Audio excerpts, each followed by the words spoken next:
Praise the lord. ప్రభు పేరిట మీ అందరికీ శుభాకాంక్షలు తెలియజేసుకుంటున్నాను. ఈ దినము దేవుని యొక్క వాగ్దానం చూసుకున్నట్లయితే లోక సువార్త 2వ అధ్యాయము 17వ వచనంలో చూస్తే, వారు చూచి ఈ శిశువుని గూర్చి తమతో చెప్పబడిన మాటలు ప్రచారం చేశారని దేవుని యొక్క లేఖనం సెలవిస్తుంది.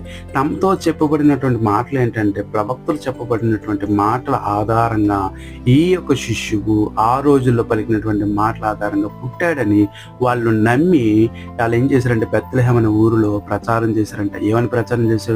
నేడు మన కొరకు రక్షకుడు పుట్టి ఉన్నాడని. అయితే అనేక సంవత్సరాలుగా ఉన్నటువంటి మనము, క్రైస్తవులుగా చెప్పుకుంటున్నటువంటి మనము, ఎప్పుడైనా మన పక్క వారికి క్రీస్తు గురించి చెప్పామా? మనకు పుట్టబోయే క్రీస్తు గురించి చెప్పామా? చెప్పలేదు. కానీ దేవుడు అనాది కాలం నుంచి కూడా చెప్పుకుంటూ వస్తున్నటువంటి గొల్లలు జ్ఞానులు చేసినటువంటి పనులు కూడా మనం చేయలేకపోతున్నాం అంటే ఎంత నిస్సాయ స్థితిలో ఉన్నాం. అటువలకే కాక మనం అందరూ కూడా దేవుని యొక్క స్వార్థను ప్రకటించే వారికి ఉందాం కాక. ఆమేన్.